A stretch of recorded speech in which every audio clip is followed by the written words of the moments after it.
Anaemia अर्थात खून की कमी। क्या आपको पता है कि भारत में हर दूसरी महिला को और हर 3 में से 2 बच्चे को एनीमिया है, अर्थात वो खून की कमी से ग्रसित है। लगभग 57% यानी 57% महिलाओं में एनीमिया पाया जाता है और लगभग 67% बच्चे, जिसमें से मोस्टली बच्चे 5 साल से कम उम्र के हैं, उसमें एनीमिया अर्थात खून की कमी पाया जा रहा है। और इसका सबसे बड़ा कारण लैक ऑफ न्यूट्रिशन, पोषण की कमी या पोषण के बारे में ज्ञान का अभाव। तो आज हम इसी के बारे में बात करने वाले हैं, एनीमिया। सबसे पहले हम समझेंगे आखिर एनीमिया होता क्या है, इसके लक्षण क्या है और क्या खाने से एनीमिया नहीं होता, मतलब क्या ऐसा भोजन है जिसे खाने से इससे बचा जा सकता है, और महिलाओं में ये कॉमन क्यों है, और फिर जानेंगे आखिर भारत में एनीमिया इतना कॉमन क्यों है और देशों के मुकाबले।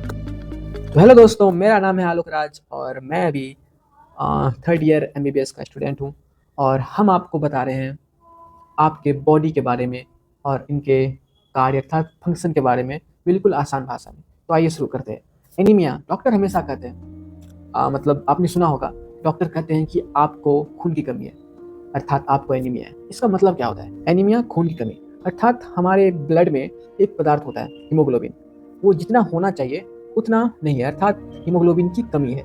आखिर हीमोग्लोबिन करता क्या है? हीमोग्लोबिन हमारे बॉडी में जो है ना, हमारे बॉडी को ऑक्सीजन पहुंचाता है। यानी सिंपल सी बात बोले, जो हम ऑक्सीजन लेते हैं वो हमारी बॉडी तक पहुंचाने का काम हीमोग्लोबिन का होता है। और यदि हीमोग्लोबिन घट जाए तो क्या होगा? हमारे बॉडी को उतना ऑक्सीजन नहीं मिल पाएगा, ठीक है, और जिसके कारण हमारे बॉडी को एनर्जी नहीं मिलेगा। एनर्जी नहीं मिलेगा तो हमें थकान महसूस होगी, चक्कर आना, इससे बहुत सारे लक्षण हैं। लक्षणों में जैसे शरीर थक जाना, जिससे व्यक्ति को कमजोरी लगना, थकान महसूस होना, शरीर भारी लगना, थोड़ा काम करने पर भी थकान हो जाना, सांस फूलने लगना, ये सब होता है। अचानक उठने पर चक्कर आना, और आप इसे देखकर भी पहचान सकते हैं, जैसे चेहरे पर पीलापन आ जाना, हमारे नेल्स, पाम्स जो हाथ हैं ये पेल हो जाना, अर्थात इसकी लालिमा खत्म हो जाना। और सबसे बड़ा साइन हम देखते हैं हमारे आंखों के नीचे वाले भाग से। जो हमारे नीचे वाले भाग है, यहाँ पे आपको रेड दिख रहा है, आपको वहाँ पे रेडनेस कम हो जाना, यानी लालिमा कम हो जाती है, इसे हम पेलनेस कहते हैं। तो ये सब हम देख सकते हैं एक एनीमिया का पेशेंट में, ठीक है। यदि आप एनीमिया से स्थिति से आप पहचान सकते हैं कि किस व्यक्ति को एनीमिया अर्थात खून की कमी है। ओके, तो ये सब इसके लक्षण है। तो ये हीमोग्लोबिन जो है वो हमारे बॉडी को ऑक्सीजन प्रोवाइड कर रहा है, मतलब ऑक्सीजन का ट्रांसपोर्ट करके हमारे बॉडी को दे रहा है। तो आखिर हीमोग्लोबिन कम क्यों हो जाता है, मतलब क्यों कम जाता है? तो हीमोग्लोबिन को बनाने के लिए हमारे बॉडी में, ठीक है, कुछ एलिमेंट यानी तत्व की ज़रूरत होती है, जैसे आयरन हो गया, फोलिक एसिड हो गया और विटामिन B12, ये सारे वगैरह वगैरह तत्व इसको बनाने और मैच्योर करने में, परिपक्व करने में ज़रूरत होती है। और ये सारे तत्व जो होते हैं हम भोजन के थ्रू लेते हैं, अर्थात हम खाना के थ्रू लेते हैं। यदि हमारे भोजन में इन सब तत्वों की कमी हो जाए तो हमारा जो बॉडी है वो हीमोग्लोबिन बनाना कम कर देता है, और जिसके कारण हमारे बॉडी में हीमोग्लोबिन की कमी हो जाती है। तो ये सबसे बड़ा कारण, और भी बहुत सारे रीजन है, ठीक है। वैसे एनीमिया अर्थात खून की कमी के बहुत सारे प्रकार हैं, लेकिन हमारे भारत में जो सबसे ज़्यादा कॉमन है वो है न्यूट्रिशनल डेफिशिएंसी एनीमिया, अर्थात पोषण की कमी से, उसमें भी सबसे ज़्यादा आयरन डेफिशिएंसी अर्थात आयरन की कमी से होने वाली एनीमिया भारत में सबसे ज़्यादा कॉमन है। तो आयरन, यदि हम बात करें कि आयरन किन किन फूड्स में अवेलेबल है, तो नॉनवेज की बात करें तो ये जितनी भी हरी साग होती है, पालक, मेथी, बथुआ, इन सब में आयरन की मात्रा भरपूर होती है, ठीक है। और दूसरी तरफ सोयाबीन, राजमा, केला, टमाटर, चना, मूंग दाल, इन सब में आयरन और फोलिक एसिड प्रचुर मात्रा में उपलब्ध होते हैं, ठीक है। और नॉनवेज की बात करें तो नॉनवेज में जैसे जितने भी एग, मीट और मटन जितने भी हैं, इन सब में ये बहुत अच्छे सोर्स से पाया जाता है, ठीक है। तो ये सिंपल सी बात है कि हमारे कुछ भोजन में आयरन जो है अवेलेबल है, यदि हम उसको लेंगे तो उससे हीमोग्लोबिन बनेगा और हीमोग्लोबिन कम नहीं होगा, मतलब जितना रिक्वायरमेंट है उतना होगा। मोस्टली हम मेजरली बात कर रहे हैं आयरन डेफिशिएंसी एनीमिया, तो उसका मोस्टली केस यही होता है, ठीक है। तो हमारे भारत में एनीमिया अर्थात खून की कमी ज़्यादा क्यों पाया जाता है?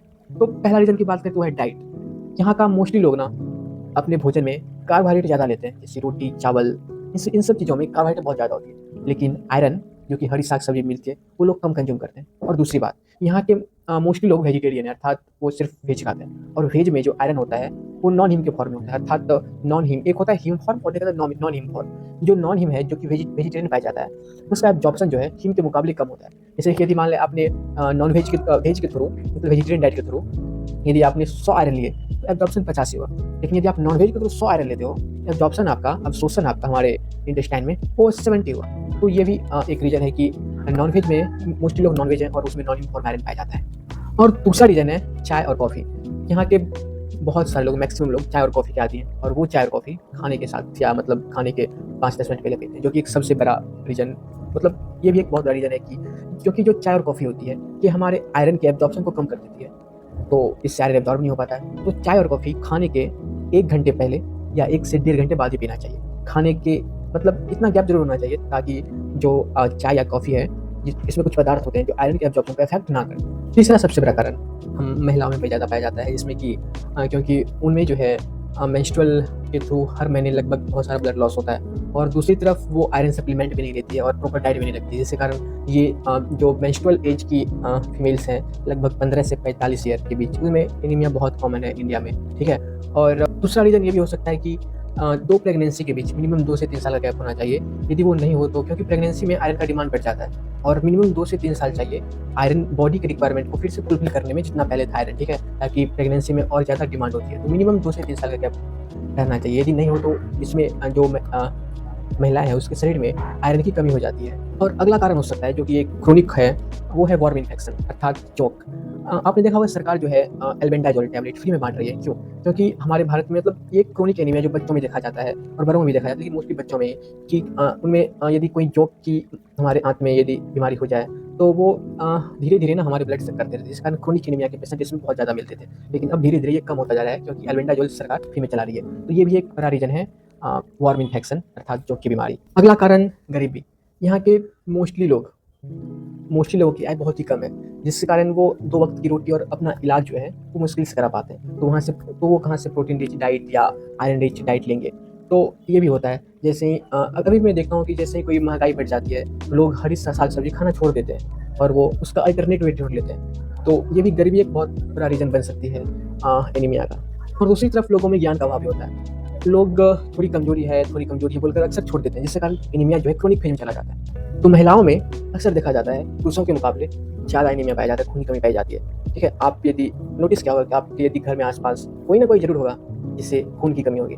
तो ऐसा क्या बात है कि महिलाओं में बहुत ज़्यादा कॉमन है? तो पहला बात आता है मेंस्ट्रुएशन कि 15 से लेकर 45 ईयर एज तक का, जैसे कि मैंने बोला कि ये मेंस्ट्रुअल फेज होती है, इसमें कि हर महीने मेंस्ट्रुएशन के थ्रू लगभग 30 से 40 ml ब्लड, मतलब 2 से 3 स्पून ब्लड लॉस होता है, और इस पीरियड में हमारी बॉडी को ज़्यादा आयरन की रिक्वायरमेंट होती है जो कि हम फुलफिल नहीं कर पाते हैं, जिसके कारण मोस्टली जो मेंस्ट्रुअल गर्ल्स जो होती है मोस्टली और महिलाएं, वो एनीमिया या खून की कमी का शिकार होती है। और दूसरी तरफ प्रेगनेंसी में जो आयरन का डिमांड होता है वो डबल हो जाता है, और यदि हम वो रिक्वायरमेंट पूरी नहीं किए, डबल जो होया है, तो ऑफ कोर्स प्रेगनेंसी में एनीमिया हो जाता है, ठीक है। और अगला रीज़न ये भी हो सकता है कि मोस्टली जो गर्ल्स या महिलाएं होती है वो डाइट हैबिट आजकल की लड़कियाँ बहुत कम खाती है, और ख़ास करके वो जो हरी साग-सब्ज़ी है वो बिल्कुल भी नहीं खाती। तो आयरन उससे मिल नहीं पाता है, और लड़कियों को अर्थात गर्ल्स को जो मेंस्ट्रुअल एज में है उससे सबसे ज़्यादा आयरन चाहिए, और वो अलग से सप्लीमेंट भी नहीं लेती है, तो ये हो सकता है। और जो हमारी घर की महिलाएँ होती हैं मोस्टली उसे देखा जाता है कि वो अक्सर सबसे बाद खाना खाती है, और वो अपना ध्यान बहुत कम रखती है और बहुत देर से खाना खाती है। और दूसरी बात, वो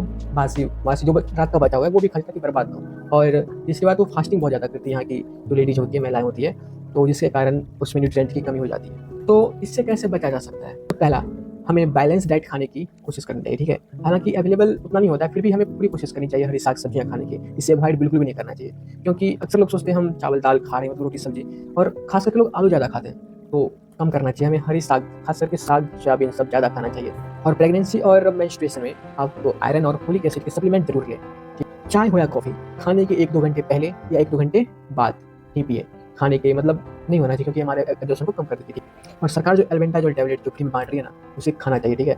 आपको कुछ नहीं है फिर भी ज़रूर खाइए, ठीक है, क्योंकि पता भी नहीं चलता है यदि आपकी बॉडी में हो और ये आपका क्रोनिक ब्लड लॉस करवाती है। थकान या कमज़ोरी आने पर आप इसे नेग्लेक्ट ना करें। आप यदि आस-पास यदि कोई फिजिशियन है उसे ज़रूर दिखवाएँ, और प्रॉपर डाइट लें, ठीक है। तो खून की कमी से हम बच सकते हैं, बस थोड़ी-सी अवेयरनेस चाहिए। और यदि अवेयरनेस होगी तो माँ हेल्थी होगी, और माँ हेल्थी होगी तो बच्चे हेल्थी होंगे, और बच्चे हेल्थी होंगे तो इंडिया भी होगा। तो धन्यवाद।